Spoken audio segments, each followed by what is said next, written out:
오늘의 성경 말씀은 사도행전 28장 23절에서 31절 말씀입니다.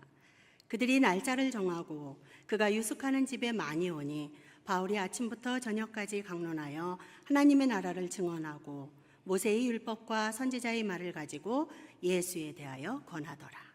그 말을 믿는 사람도 있고 믿지 아니하는 사람도 있어 서로 맞지 아니하여 흩어질 때에 바울이 한 말로 이르되 성령이 선지자 이사야를 통하여 너희 조상들에게 말씀하신 것이 옳도다. 일러스되 이 백성에게 가서 말하기를 너희가 듣기는 들어도 도무지 깨닫지 못하며 보기는 보아도 도무지 알지 못하는도다.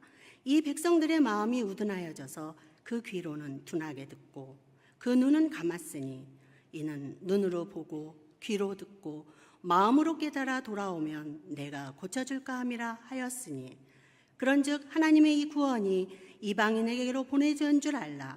그들은 그것을 들으리라 하더라. 바울이 온 이태를 자기 셋집에 머물면서 자기에게 오는 사람을 다 영접하고 하나님의 나라를 전파하며 주 예수 그리스도에 관한 모든 것을 담대하게 거침없이 가르치더라. 아멘. 우리 사도행전 말씀 수요일마다 같이 나누고 있었는데요. 오늘이 이제 사도행전 대단원의 막을 내리는 마지막 이제 날입니다. 이제 제가 찾아보니까 작년 7월부터 우리가 사도행전을 시작했는데요. 1년이 조금 넘게 이 사도행전 말씀을 수요일마다 우리가 함께 이제 강해 공부를 했습니다. 사도행전 말씀 오늘 이제 마지막 28장의 본문을 나누면서 이제 그래서 전체적으로 사도행전이 우리에게 주는 메시지는 무엇인지 그것도 함께 좀 생각해 보는 그런 시간을 가지려고 합니다. 혹시 여기는 좀 이렇게 그래도 연세가 있으신 성도님들 계셔서 기억하실 것 같은데 예전에 이런 TV 프로그램 혹시 기억하시는지 모르겠습니다. 저는 이제 초등학교 때였는데 그때는 이제 토요일에도 학교를 가니까 학교에서 4교시를 마치고 오면은 항상 그 점심때쯤에 하던 프로그램이 있었습니다. 이제 세계 곳곳에서 일어나는 어떤 특이한 일들, 기이한 일들을 소개해 주면서 거기에 이제 뭐 좀 특별한 그런 신기한 그런 사람들이 나오기도 하고 인터뷰도 하고 아니면 그 영상을 실제로 보여주기도 하고 아니면 재현한 그런 어떤 사진들 이런 것들을 보여주기도 하면서 이제 흔히 말하면 뭐 세상에 이런 일이 같은 그런 내용의 프로그램이었는데 그런 이제 사연들을 다 소개하고 난 다음에 마지막에 그 진행자가 이렇게 이야기합니다. 혹시 못 믿으시겠다고요? 하면서 믿거나 말거나죠. 네. 여기서 이렇게 웃으시는 분들은 기억하시는 것 같고, 네. 그래서 믿거나 말거나 영어로는 Believe it or not 이라고 하는 그런 내용의 제목의 프로그램이었는데요. 그래서 믿거나 말거나 이런 게 한때 또 막 유행어처럼 쓰였던 그런 기억도 있습니다. 이렇게 세상에서 일어나고 있는 여러 가지 뭐 특별한 일들은 사실은 뭐 믿거나 말거나 믿어도 되고 뭐 못 믿겠으면 안 믿어도 되는 것이죠. 근데 우리가 신앙생활을 하고 있는 우리 그리스도인들은 절대로 믿거나 말거나 해서는 안 될 그런 부분이 있습니다. 그것이 바로 하나님께서 우리에게 주신 말씀, 바로 구원의 복음인 것입니다. 이 복음은 믿거나 말거나 할 수가 없습니다. 다르게 이야기하면 믿는 자들은 영원한 생명을 얻는 것이고 말거나 안 믿는 자들은 영원한 죽음에 이르는 믿거나 죽거나가 되는 그런 말씀인 것이죠. 오늘 이 사도행전 마지막 시간인데요. 이 사도행전은 예수 그리스도의 부활과 하나님께서 우리에게 주신 그 구원의 은혜에 우리가 과연 어떻게 반응해야 할 것인가. 오늘 이제 제자들이 성령을 받고 나서 예루살렘으로부터 온 유대와 사마리아와 이제 상징적으로 땅끝이라고 이야기할 수 있는 로마까지 그 복음이 전파되는 내용이 이 사도행전에 계속 기록되고 있는데요. 그 과정 속에서 나타나는 두 부류의 사람들을 통하여서 우리는 과연 어디에 속해 있는가 그것을 생각해 봐야 할 것 같습니다. 이 사도행전 말씀에서 계속 나오는 것은 이 복음이 전해지는 그 자리마다 그 복음을 받아들이고 믿는 사람들이 있었습니다. 그러나 반면에 그 복음에 대해서 저항하고 믿지 않는 사람들이 또 그만큼 계속해서 등장하고 있습니다. 오늘 그래서 사도 바울이 로마에 이르렀을 때에도 그곳에서도 사도 바울이 복음을 전하는데요. 24절을 보게 되면 그 말을 믿는 사람도 있고 믿지 아니하는 사람도 있다. 이렇게 기록하고 있습니다. 이제 사도행전 28장의 내용을 잠깐 정리해드리면 이제 사도 바울이 우여곡절 끝에 결국에는 로마에 도착을 합니다. 이제 배를 타고 가다가 유라굴로 광풍을 만나고 그래서 배가 파손되고 이제 멜리데라고 하는 그 섬에 극적으로 구조되기도 하고 그러면서 거기서 다시 알렉산드리아에서 출발한 배를 타고 드디어 이제 이탈리아에 상륙을 하게 됩니다. 그리고 결국 로마까지 이르게 되는데요. 이런 우여곡절 끝에 로마까지 온 이 바울의 신분은 죄수였습니다. 근데 오늘의 이제 말씀을 보게 되면 이제 이 로마에서 바울이 지내는 그런 모습은 조금 특별한 그런 구금 형태로 이제 바울이 감옥에 갇혀 있는 것을 보게 됩니다. 오늘 23절에는 바울이 유숙하는 곳이라고 해서 그곳에 사람들이 찾아와서 만나기도 하는 것을 보게 되고, 또 이제 30절 말씀을 보게 되면 바울이 거하는 셋집이라고 이야기하면서 그곳에서 또 사람들을 만나는 그런 기록이 남겨 있는데요. 이런 내용들을 조금 이해하기 위해서는 당시 로마의 감옥 형태에 대해서 좀 아는 것이 필요할 것 같습니다. 당시 로마 감옥의 형태는 크게 네 가지로 나눌 수 있는데요. 이제 먼저는 카르케르라고 하는 감옥입니다. 이 감옥은 실제로 우리가 알고 있는 감옥입니다.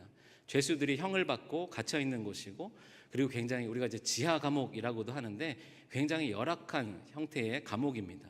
그리고 실제로는 당시에는 사형수들이 그곳에 머물러서 실제로 이 카르케르라고 하는 감옥에는 장기수는 없었다라고 합니다. 실제로 잠깐 머물다가 이제 형이 집행이 되면 그곳에서 이제 죽음을 맞게 되는 것, 그런 감옥이었던 것이죠.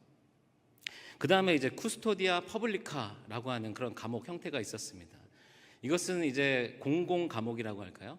이건 역시 이제 구금을 하는 곳인데, 이제 사도 바울이 우리가 보고 있는 이 사도행전 28장에 이 로마에 이제 구금되어 있는 것 말고 여기서 풀려나고 난 다음에 한 4년 정도 뒤에 다시 이제 잡히게 됩니다. 그때는 이제 실제로 순교회까지 이르게 되는데요. 그때 이제 사도 바울이 잡혀 있었던 감옥이 이 쿠스토디아 퍼블리카. 그래서 이거는 실제로 이제 감금 그런 상황이 조금 더 열악한 그런 혹독한 상황의 감옥을 말합니다. 그래서 사도 바울은 디모데 후서 같은 데를 보게 되면 그 감옥에서 지내는 것이 너무 힘들고, 그래서 이제 겨울이 오기 전에 디모데가 빨리 왔으면 좋겠다 이런 표현도 하면서 이제 어려운 시기를 보내게 됩니다. 근데 오늘 이 사도행전 28장에 나오는 사도 바울의 구금 형태의 감옥은 쿠스토디아 밀리타리스라고 하는 감옥이었습니다. 이거는 이제 우리말로 이야기하면 군사적 구금이라고 할 수 있습니다. 그래서 이제 28장 16절에 보게 되면 사도 바울이 로마에 도착했을 때 그곳에서 한 사람의 군인을 사도 바울에게 붙여줍니다. 그래서 이 군인은 어떻게 사도 바울을 감시하냐면 사도 바울과 쇠사슬로 연결이 되어서 계속 24시간 밀착으로 이 사도 바울을 감시하는 것입니다. 실제로 어떤 형이 확정되지 않은, 그러니까 이제 재판을 기다리고 있는 그런 미결수가 거하는 곳이 이 쿠스타디오 밀리타리스라고 하는 감옥이었다고 합니다. 그러면서 이제 20절에도 보게 되면 사도 바울이 자신이 쇠사슬에 지금 매어 있다 이런 표현을 하고 있는데요.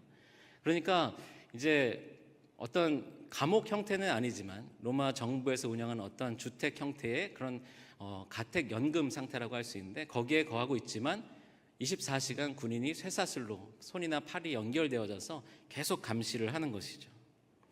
그런데 이제 여기서 더 나아가서 이제 마지막 이 사도행전 28장 후반부에 보게 된 아까 말씀드린 셋집이라고 하는 것은 이제 이 헬라어 원어를 보게 되면 임대료를 지불하는 형태의 그런 집을 말하는 것인데요. 그러니까 사도 바울의 상황이 조금 더 나아진 것입니다. 개인적으로 어떤 비용을 내면서 다른 집에 머물면서 지내는 것인데요. 이거는 쿠스토디아 리베라라고 해서 자유로운 구금 상태라고 이야기합니다. 그래서 감시는 받고 있지만 그 집을 벗어날 수는 없지만 그래도 아직은 재판을 기다리고 있는 그런 신분인 것이죠. 오늘 이제 사도 바울이 그런 상황 중에 이 로마에 머물고 있는 동안에 많은 사람들을 만나게 됩니다. 오늘 23절을 보게 되면 그들이 날짜를 정하고 그가 유숙하는 집에 많이 오니 바울이 아침부터 저녁까지 강론하여 하나님의 나라를 증언하고 모세의 율법과 선지자의 말을 가지고 예수에 대하여 권하더라.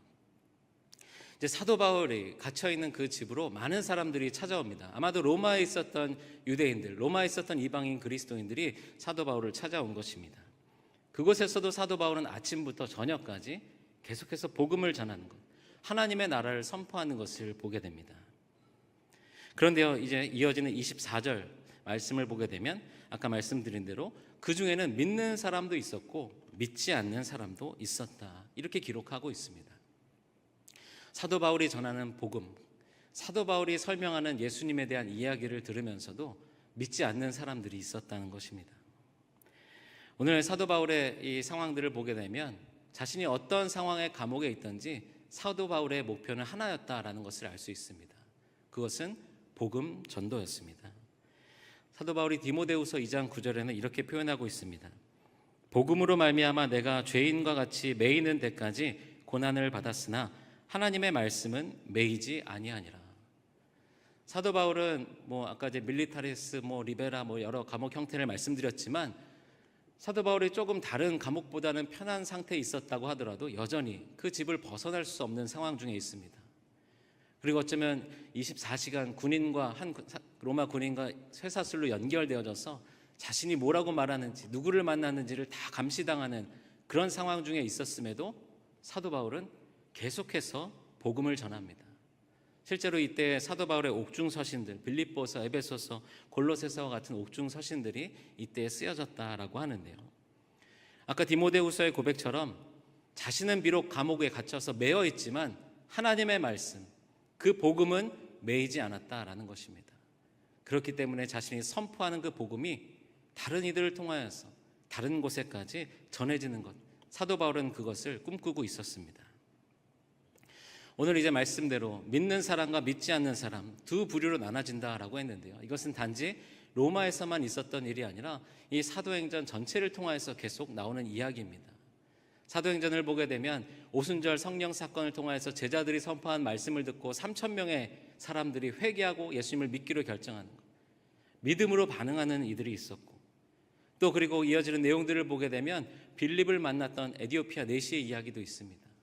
그리고 실제로 사도 바울을 만났던 감옥의 간수도 있었고, 그리고 사도 바울이 다녔던 여러 이방 지역들의 수많은 사람들, 그 복음을 듣고 믿음으로 반응하는 이들, 예수님을 믿기로 결정하는 이들, 수많은 사람들의 이야기가 사도행전에 쓰여 있습니다.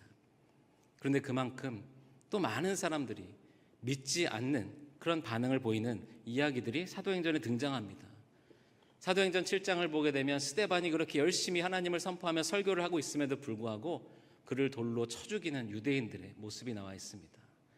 사도행전 9장에 보게 되면 지금은 이 놀라운 복음 전도자인 이 사도 바울도 사울로 나오는데요. 그때에는 예수 믿는 자들을 잡으러 다니는, 박해하는 일, 그 복음을 듣지 못해서가 아니라, 알지 못해서가 아니라 들었음에도 믿음으로 반응하지 못하고 예수 그리스도를 영접하지 못한 모습을 보게 됩니다. 그 이후로도 쭉 나오죠. 만났던 여러 지역의 유대인들, 그들은 하나님을 알고 있으면서도 오히려 사도 바울이 복음을 전하는 것, 사도들의 그 복음 전하는 것을 박해하고 방해했던 이들이었습니다. 또 아레오바고와 같은 데를 가게 되면 정말 많이 공부한 철학자들이었음에도 불구하고 믿음으로 반응하지 않고 오히려 사도 바울을 조롱합니다. 또 사도행전 19장을 보게 되면 이제 에베소에 있었던 은장색 데메드리오와 같은 그 무리들은 자신들의 이익만을 생각하면서 사도 바울을 박해합니다. 그리고 사도행전 후반부에 나오는 예루살렘에서 만났던 이들, 대제사장과 유대인들의 장로들, 그들 역시 사도 바울이 전하는 복음의 귀를 기울이지 않고 믿음으로 반응하지 않습니다. 이렇게 성경의 사도행전을 보게 되면 믿는 사람들과 믿지 않는 사람들이 계속해서 공존하는 것을 보게 됩니다. 오늘날은 어떻습니까? 오늘날도 마찬가지죠. 이렇게 열심히 예배드리며 하나님을 믿고 믿음으로 반응하는 성도들이 있는 반면에 하나님에 대해서 듣고도 예수님에 대해서 들어봐도 믿음으로 반응하지 않는 수많은 세상의 사람들이 있는 것입니다. 그럼 어떤 이들은 믿게 되고 어떤 이들은 믿지 않는가? 사도 바울이 전하는 말씀인데도 어떤 이들은 믿음으로 예수님을 영접하게 되는데 왜 어떤 이들은 사도 바울이 전하는 그 말씀 가운데도 믿지 않는 것인가? 사실 사람의 어떤 설득력이나 논리력으로는 증명할 수가 없는 것입니다. 복음을 듣고 그 복음을 믿기까지 전적으로 하나님의 은혜가 필요한 것입니다. 에베소서 2장 8절에는 그래서 이렇게 기록되어 있습니다. 너희는 그 은혜에 의하여 믿음으로 말미암아 구원을 받았으니 이것은 너희에게서 난 것이 아니요 하나님의 선물이라. 믿음은 하나님의 선물이라는 것입니다. 그러니까 이 사도행전에 나오는 수많은 사람들, 그들이 복음을 듣고 말씀을 듣고 예수님을 믿게 되는 것은 전적으로 하나님의 은혜, 하나님의 은혜의 선물이 있었던 것입니다. 그런데요, 그러면은 아직 그 하나님의 은혜의 선물을 받지 못하여서 믿음으로 반응하지 않고 있는 이들, 믿지 않는 사람들, 그럼 그들은 너무 억울한 것이 아닐까? 하지만 그들에게도 동일한 하나님의 은혜의 선물을 받을 수 있는 기회들이 계속 남아있는 것이죠. 그런데 안타까운 것은 이 사도행전에 등장하는 믿지 않는 사람들의 모습을 보게 되면 이들은 그냥 단지 하나님의 은혜의 선물, 믿음을 받지 못하여서 믿지 못하는 것이 아니라 그 복음에 대하여서, 말씀에 대하여서 적극적으로 저항하고 그 말씀을 전하는 이들을 박해하려고 합니다. 복음이 전해지는 것, 다른 이들이 그 복음을 듣고 믿게 되는 것을 방해하는 것이죠. 사도 바울은 이런 상황들을 보고 나서 오늘 사도행전 28장 말씀에 이렇게 이야기합니다. 26절을 보게 되면 일렀을 때 이 백성에게 가서 말하기를 너희가 듣기는 들어도 도무지 깨닫지 못하며 보기는 보아도 도무지 알지 못하는도다. 이 백성들의 마음이 우둔하여져서 그 귀로는 둔하게 듣고 그 눈은 감았으니 이는 눈으로 보고 귀로 듣고 마음으로 깨달아 돌아오면 내가 고쳐줄까 함이라 하였으니. 사도 바울이 이사야의 말씀을 인용하여서 이렇게 이야기하고 있습니다. 그러니까 유대인들이 더 이상 그 하나님의 말씀, 그 복음을 들은 것에 귀를 닫고 눈을 닫아버린 것입니다. 그리고 사도 바울은 오늘 이 로마에서 이렇게 선포합니다. 28절을 보게 되면 그런즉 하나님의 이 구원이 이방인에게로 보내어진 줄 알라. 그들은 그것을 들으리라 하더라. 이 사도행전에서 보게 되면 이 로마라고 하는 것은 이제 앞서 말씀드린 사도행전 1장 그 8절에 거기 나와 있는 그 땅끝까지 해서 땅끝을 상징하는 장소라고 할 수 있습니다. 그러니까 예루살렘에서부터 시작된 예수 그리스도의 그 복음의 이야기가 온 유대와 사마리아를 넘어서 땅끝까지 전해지게 되는데요. 사도 바울은 지금 그 땅끝에 이르러서 이 놀라운 선언을 하고 있는 것입니다. 상징적으로 땅끝이라고 할 수 있는 이 로마의 한복판에서 이제 복음의 중심이 유대인들에게서 이곳 땅끝으로 옮겨졌다라고 하는 것, 이방으로 옮겨졌다라고 하는 선언을 사도 바울이 하고 있는 것입니다. 사실 오늘의 이 장면 덕분에 오늘날 우리에게까지 예수 그리스도의 그 복음, 그 구원의 은혜가 전해진 것입니다. 사도행전은 복음에 대해서 믿음으로 반응하지 않는 사람들, 그들의 이야기를 안타깝게 소개하고 있지만 역설적으로 유대인들이 믿음으로 반응하지 않은 것이 결국에는 온 열방 모든 민족에게로 복음이 전해지는, 그 복음의 중심이 옮겨지는 계기가 된 것입니다. 로마서 말씀의 10장 14절 15절 말씀에는 이런 말씀이 있습니다. 그런즉 그들이 믿지 않은 일을 어찌 부르리요, 듣지도 못한 일을 어찌 믿으리요, 전파하는 자가 없이 어찌 들으리요, 보내심을 받지 아니하였으면 어찌 전파하리요, 기록된 바 아름답도다 좋은 소식을 전하는 자들의 발이여함과 같으니라. 믿지 않는 일을 어떻게 전할 수 있겠습니까? 들어보지 않은 사람은, 들어보지 않은 이야기를 어떻게 믿을 수 있겠습니까? 어떻게 그것에 대해서 알 수 있겠습니까? 오늘 사도행전은 믿는 사람과 믿지 않는 사람 두 부류로 나눠지는 것을 계속 소개하고 있다라는 말씀을 드렸는데요. 그렇다고 한다면 믿는 사람들의 역할은 무엇이 되어야 하는가? 사도행전은 그렇게 말하는 것입니다. 믿는 사람, 먼저 믿게 된 사람은 여전히 믿지 않는 이들을 향하여서 전하여야 한다, 나아가야 한다라는 것입니다. 이제 지지난주군요. 저희 체육대회가 있었는데요.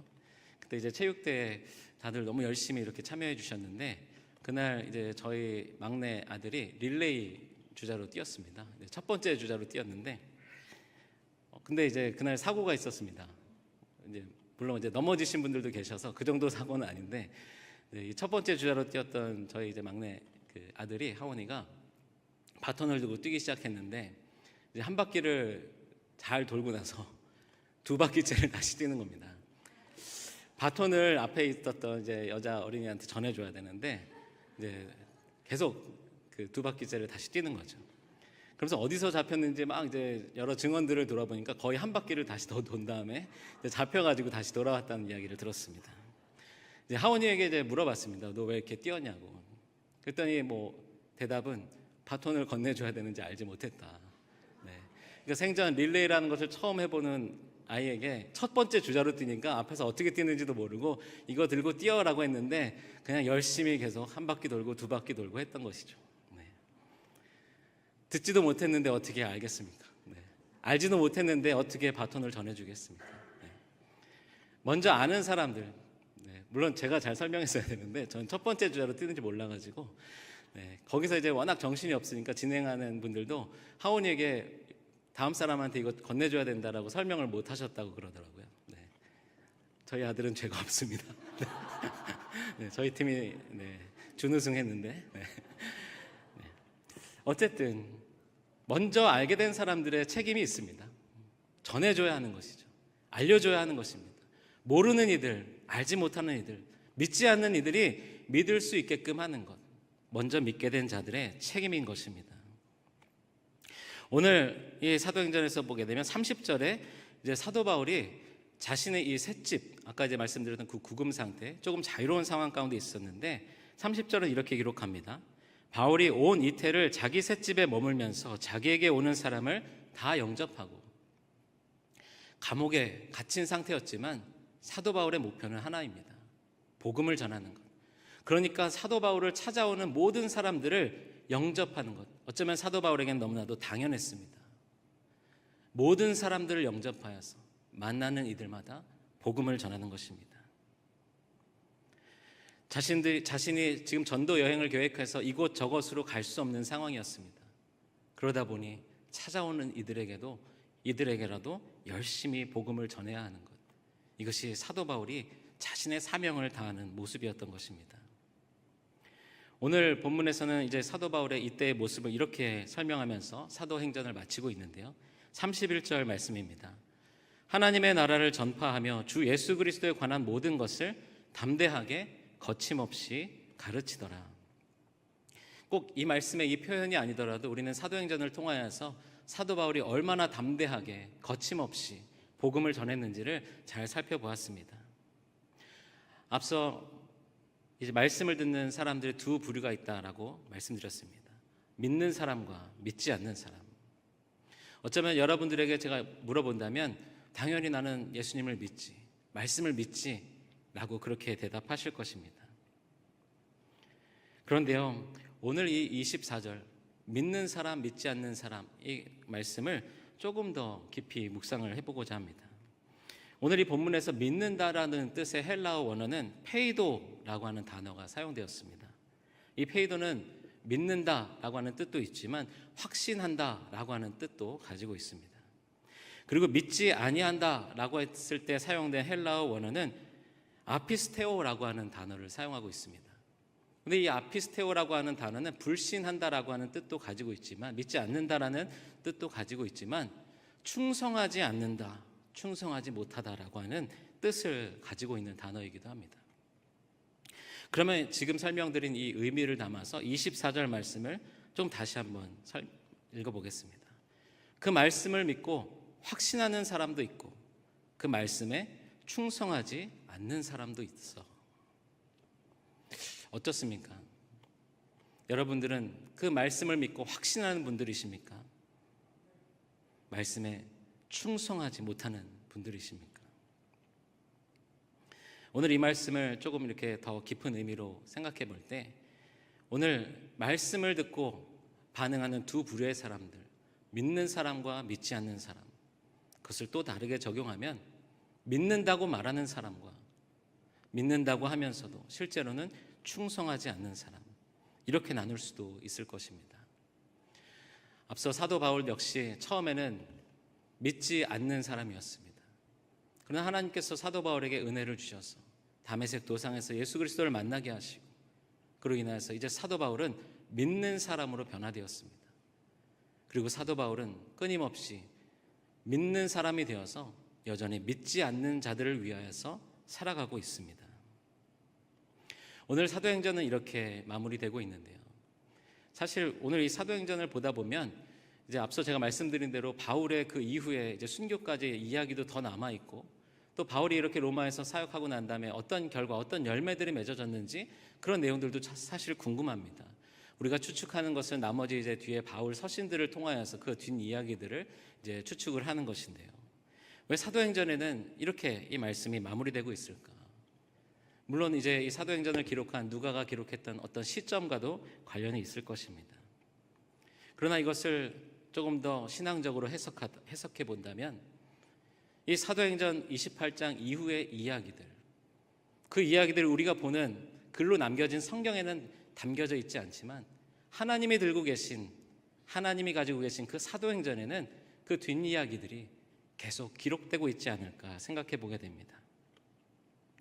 초대교회 그 이후로 이어졌던 수많은 복음 전도의 이야기들, 더 고통스러운 박해 가운데 순교했던 믿음의 선진들의 이야기들, 그리고 140년 전 이 조선 땅에 복음을 들고 찾아왔던 선교사님들의 이야기, 그리고 135년 전 이 종로에 서울의 중심이라고 하는 한 지역에서 아펜젤러 선교사님과 함께 예배드리며 이 중앙교회를 처음 시작했던 믿음의 선배님들의 이야기들, 우리가 보는 성경에는 기록되어 있지 않지만 하나님이 들고 계시는 하나님의 사도행전에는 그 29장에 30장에 31장에 그 내용들이 기록되어 있을 줄로 믿습니다.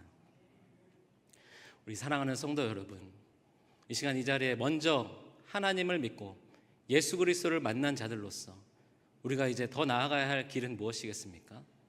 여전히 믿지 않는 사람들, 여전히 예수님을 만나지 못한 사람들, 그들에게로 나아가는 것. 그렇게 오늘도 우리는 사도행전의 이 뒤의 이야기들을 계속해서 써나가게 될 줄로 믿습니다. 그래서 사도행전은 오늘로 이제 수요예배 강해에서는 마치지만 우리 중앙교회에서의 사도행전은 계속 쓰여져 나갈 것입니다. 저와 여러분들의 이야기, 또 중앙교회 온 성도들의 이야기, 그 이야기들 가운데 많은 이들, 믿는 사람들의 이야기가 더 풍성하게 기록되어지는 우리 중앙교회의 사도행전이 기록되기를 간절히 소망합니다. 그 일 가운데 열심히 충성하시고 담대하게 거침없이 복음 들고 나아가시는 저와 여러분들 되시기를 주님의 이름으로 축원합니다.